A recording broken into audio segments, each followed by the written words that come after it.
Hello, and welcome to 2021. Yep, we all made it through the year of hell, and now we're in the joys of this new year, which is obviously already off to a glorious and wonderful and curiously strange start. But forgetting the real world for just a bit, yeah, I decided to continue with my monthly movie reviews because I kind of have a lot of fun making these, and I think it's quite nice, and I think you guys probably appreciate getting to hear about the things that I saw. So how did January go? Well, the month that's generally regarded as the absolute rubbish tip of films that studios don't want to have anything to do with and have nowhere else to put, but still want to get out in the cinemas, obviously isn't really doing much this year because the cinemas are all shut. The basic fact is, I already have Netflix and Amazon and a massive amount of DVDs and Blu-rays that I've never got around to watching, so I'm not going to go out and rent brand new films that they've just released for 30 quid or whatever, or any of this sort of Disney Plus Mulan kind of nonsense that they've been doing. But still, hold on to your hats because we're going to hit some real highs and real terrible lows this month. So kicking off the new year, as they always say, your first film of the year should be an important one because that can spell out exactly how the year's going to go. And remembering that last year, the first film I watched was Solace, which is a film all about somebody trapped alone on a spaceship, hurtling towards certain doom. Yeah, that actually was kind of indicative of what was going on last year. But anyway, this year, the film I kicked off was actually one of my Friday night film night ones, called Triangle. And that's an offbeat horror movie set on a haunted ghost ship. Now, you're probably already thinking, hang on a minute, there's only one good haunted ship movie, and that's Ghost Ship. And even that gets absolutely rubbish about 15 minutes in after the amazing opening sequence.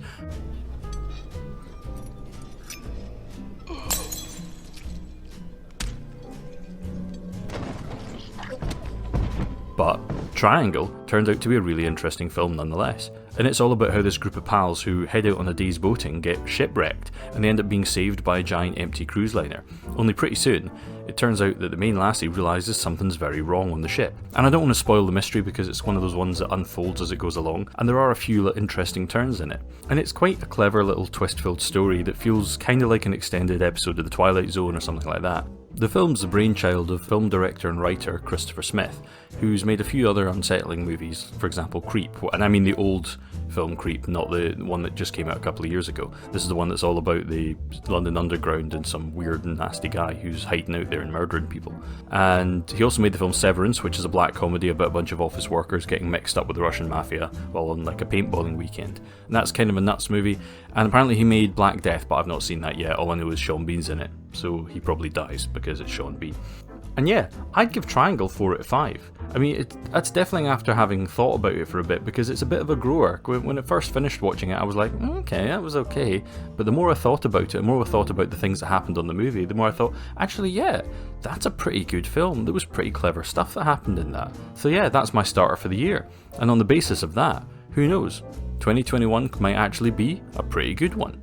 Next up on the list was Wonder Woman 1984. Now, I'm going to say this up front, this is a 2 out of 5 film. I thought this was pretty bad, and genuinely I might actually just do a whole big video on how bad I thought this was and all the problems with it, so I'm not going to waste massive amounts of time on it here. Needless to say, it's a sequel to the old film Wonder Woman that came out 3 or 4 years ago. It's got the guy from The Mandalorian in it, and he has a magic wishing stone, and Wonder Woman has to stop him because him letting people make wishes is causing the world to go really bad. But anyway, she gets distracted by her dead boyfriend who's suddenly alive again, and her work colleague turning into a bit of a psychopath. And it's a mess of a movie. It's capably shot, I suppose, and mostly competently acted, although actually Gal Gadot isn't very good in this, she's really wooden, and a lot of the script's kind of painful and badly done, and it's all, the plot is all over the place, so yeah, probably pass on this one if you're not a massive fan of either the character or just you watch everything that's comic books. Certainly don't pay extra to go and see it. So yeah, garbage. A film that wasn't garbage though was the Netflix movie I'm Thinking of Ending Things. Now this is the latest film from Charlie Kaufman, the guy behind the off-the-wall movies like Adaptation, the one about Charlie Kaufman trying to adapt a book, but using his twin brother, who doesn't really exist in real life, to try and bounce ideas off of. Or Eternal Sunshine of the Spotless Mind, the one about Jim Carrey being this guy who wants to have all the memories of him and his ex-girlfriend erased from his mind so that he can be happier once they've split up. Or Meet John Malkovich, which is, I mean, you could try and explain Meet John Malkovich, but you're better off just watching it. It just doesn't make much sense. It's completely bonkers and great fun. It's my head, Schwartz! It's my head! Malkovich. But anyway, this film is about Jessie Buckley and Jesse Plemons playing a young couple who are driving across the state to visit his parents for the very first time in the relationship. Only, if you hadn't guessed it already from the title, she's thinking of ending things. I'm thinking of ending things. Huh?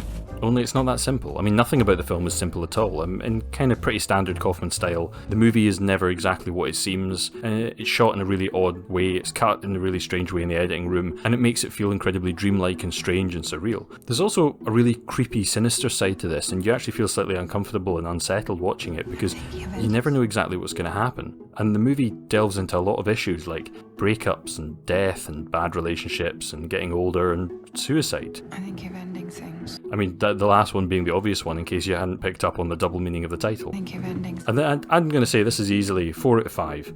And that's basically, although it's very much not a film that's going to be for everybody, and the reason it's 4 out of 5 rather than 5 out of 5 is at times it's a little bit too dark and a little too confusing and abstract, and there are 2 really long scenes in it where the 2 main characters just sit in a car chatting about stuff, and some people are going to get really bored by those scenes. I mean, they're interesting, but they do drag on just a little.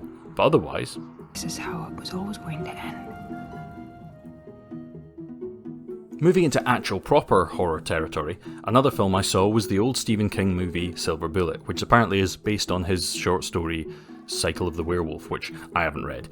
But this is one that completely passed me by. I mean, I'd never heard of it until recently, and it's all about a small town in Maine, which, you know, of course it is, it's a Stephen King story, all his stories are about small towns in Maine. But anyway, in this one, it's about a kid in a wheelchair called the Silver Bullet. Yeah, double meaning there. And he's got an alcoholic uncle, Gary Busey, and there's a werewolf stalking the town, and you're not sure who the werewolf is. And I'm going to be honest, while this is not a terrible film, it's a load of nonsense, and it's really middle-of-the-road Stephen King stuff. 2 out of 5. I mean, this is one that, honestly, if you're completists or you're a massive fan of werewolf movies, definitely check this out, absolutely. But other folk, probably wouldn't bother with this one because, yeah, it's a middle-of-the-road kind of thing that you'd probably caught at 10 o'clock at night one night and on a random weekday and been like, I wonder what this is, and you'd probably have turned it off before the end. But there you go. And in a similar vein, or at least you would think so, was a Polish movie called Werewolf, or Wilkolak possibly. I'm not sure, I don't speak any Polish, so I can't really comment on that. But even so, the title is actually a little bit misleading. And this is a period film set at the end of World War II where a group of Polish kids get liberated from Grozny concentration camp in Poland, and they end up getting put up in the house of this woman who's probably a collaborator. At least I assumed that from her funny haircut. And it turns out that along with the lack of available food and water and the ever-present threat of nasty rapey Russians and murderous Nazis hiding in the woods, there's also something really creepy stalking the forest killing people. And I'm not going to give things away because it is quite an interesting movie, other than to say it's more of a psychological thriller than it is a monster movie. And it's actually really well made, with some really understated performances from the kids, who obviously are playing Jewish kids who've supposedly been in the Holocaust, so they've got huge amounts of trauma, and they actually play it up in really interesting ways. And again, solid 4 out of 5 for this film as I'm concerned. And really the only issue with the film is that it's kind of disjointed, and some of the scenes feel a little weird because they've clearly been edited out of order after the fact. So that does muddle the timeline of the story a little bit, and the end of the film lacks a little bit the punch that it might have had. But overall, this was a really interesting film, kind of in the vein of something like Pan's Labyrinth or Tigers Are Not Afraid. And I would definitely recommend it, especially if you like World War films, or, yeah, just interesting foreign movies. And so if you're a regular viewer of the channel, you'll know that I like films that are horror-based, I like films that are arty and weird, that are psychological, and the following movie is one that fits all of those things, and that's last year's The Lighthouse. Now, this is a very strange, semi-experimental and totally arthouse existential horror movie from Robert Eggers. He's the guy who wrote and directed the 2015 period horror movie called The Witch, or The Vitch, as I've seen some people refer to it because of the way that they wrote the title in ye olde text. And just by the by, that's an absolutely amazing movie, and literally everyone in it does an amazing performance, and it even has the terrifying goat Black Phillip, so yeah, totally, if you haven't seen The Witch, you want to check that one out. But this isn't a witch story, although it is still a period piece, and it's a story about a pair of lighthouse keepers, or wickies as they call themselves, played by Willem Dafoe and Robert Pattinson, and it's a downright creepy and crazy movie, as both of them are quite possibly completely mad right from the beginning of the movie, or maybe one of them is and the other isn't, and you're not sure who at first, and you're never entirely sure whose point of view exactly you're seeing things from, and who's actually knows what's going on and what's real and what isn't and what's just their imagination as they slowly start to go mad. And Honestly, I can't really express quite how amazing experience it is to watch this. And that's it, it's an experience. It's more that than it is a film, and it's certainly more than that than it is a conventional narrative, because this is a movie where there's no answers at the end. It doesn't make sense in that way. It's more about giving you questions and making you question what you think it meant. And in a lot of ways, because of that, it feels like a movie by someone like David Lynch, like a film like Eraserhead or Twin Peaks or Mulholland Drive. And it has that same creepy, dreamlike quality. Anyway, 5 out of 5. This was an absolutely brilliant film, and it's a crime that it never got any Oscars, and I'm really disappointed in myself because I never went to see it at the cinema when I could have done. And here's a curious one that I watched this month. Southland Tales. Now, fessing up, I actually watched the first half of this film back some point round about 2007-2008, only ended up turning it off because I was kind of bored, confused, and frankly utterly baffled by the film and the story it was trying to tell. And to give a bit of background, this is the second movie by the guy who made the excellent movie Donnie Darko. Now, Donnie Darko is a bizarre film about time travel and a magic rabbit, and yeah, I can't really do it justice unless I did a proper review, so yeah, anyway, watch Donnie Darko, it's fantastic. Don't watch Southland Tales. Now, this film is a mess. I mean, not least of all because apparently the version that got released is actually a re-edited version that was put out because the original cut that was released at the Cannes Film Festival got booed by everybody. Now, I've not seen that version. Apparently it is available on some Blu-ray releases, but the basic film is all about The Rock, who plays the son-in-law of a senator who's lost his memory in the desert and has been seduced by her off Buffy, who has gotten together with him and written a screenplay about how the world's going to end. Meanwhile, the world's invented magic electric power, and there's a nihilistic anti-capitalist terrorist movement that's obsessed with Karl Marx, and they're trying to cause mayhem by kidnapping Sean William Scott, Stifler from the American Pie movies, and they want him to pretend to kill some people while dressed as a racist cop. And if this makes no sense to you, then you're in the same place as everybody else watching this movie, because it makes almost no sense up until maybe 5 minutes before the end, and then it just dumps loads of exposition on you, and you're like, oh, okay, some of that makes some sense maybe then. And a big part of this is the fact that technically this film is actually parts 4, 5 and 6 of a story, and parts 1 to 3 were released in a comic book that's been out of print since about 2010. So good luck reading that if you actually were interested in this movie. Now, I'm pretty sure somebody could write a thesis on this garbage and explain all the ins and outs and why it's good, bad and indifferent, but I'm not going to do that. I'm just going to give it 2 out of 5 because frankly there are some nice moments in this, and there is a pretty fun off-the-wall musical number in the middle of it, but other than that, it just makes your brain hurt, and it's probably best avoided. So over the last year that I've been doing these movie reviews, I've had a fairly bad track record when it comes to serial killer movies and police procedurals. There have been a couple of good ones, but mostly it's been stuff like the horrors of Welcome to the Punch and Night Hunter. Ugh. And this year, it hasn't improved, because this year I watched Bad Samaritan, which is kind of a police procedural serial killer movie, but not quite. But it's very much in keeping with those two that I mentioned. And it's all about the guy who was on Misfits, that quirky British TV show about young superhero mutants that was a bit like Heroes if Heroes was really, really boring and everybody on it was a young offender. In Bad Samaritan, he's a photographer and he's got a nice life, he's got a loving mum and stepdad, he's got a beautiful girlfriend. But because he's a bit of an arse, he also has a wee sideline in robbing houses, where him and his mate, they nip round to folks' homes and start stealing all their stuff when they're supposedly parking their cars while they're in a restaurant.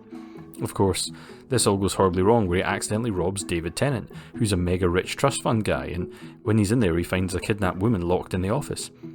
Of course, this all ends up going bad because he can't actually get her free, and Doctor Who realises that he's been there when he gets back and sets out to use all of his massive wealth to completely wreck this guy's life and that of just about everybody else around him. And it's not unwatchably bad, it's just really, really silly and full of so many holes that it's really hard to take any of the film seriously because so many stupid things are happening.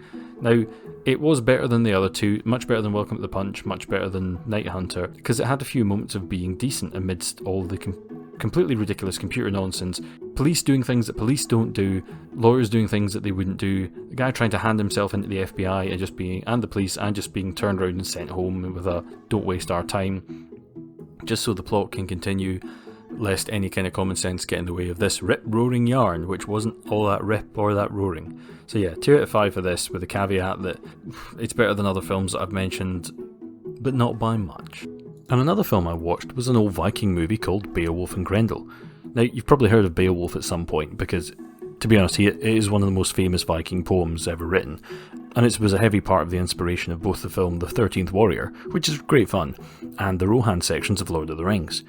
Now, The story's all about this ogre called Grendel who keeps menacing this town and killing all the Vikings, till a great big hero called Beowulf arrives and promises he's going to kill it. Now, you've possibly seen the animated version of this that came out a few years ago, that was made by the same lot who did the Polar Express.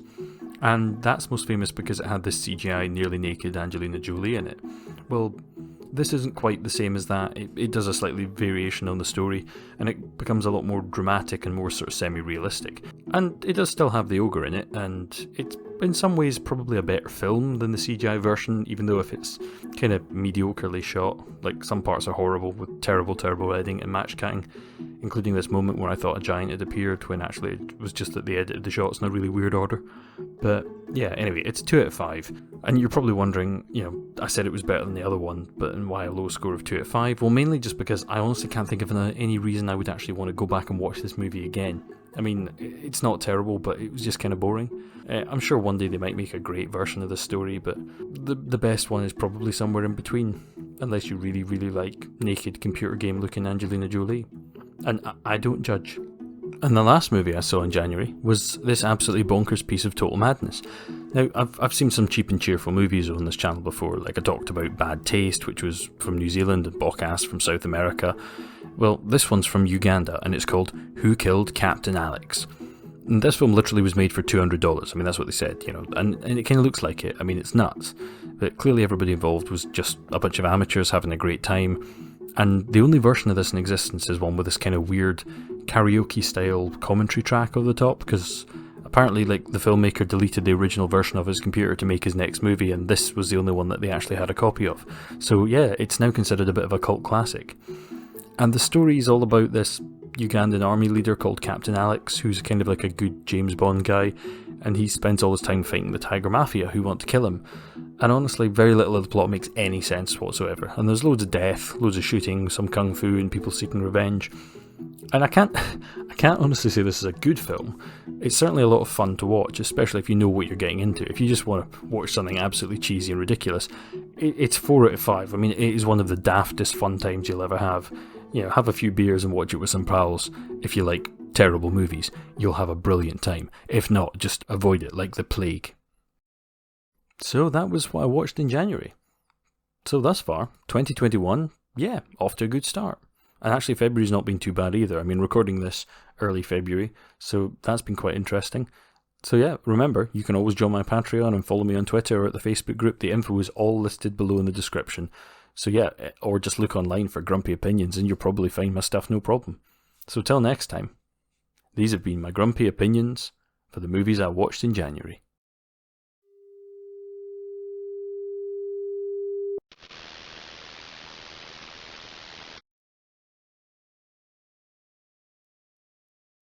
And a special thanks to everybody listening, and especially my patrons, and most especially to Michelle Forbes and Judith Coloma, my top tier patrons. Thank you everybody. Everybody stay safe. Cheerio.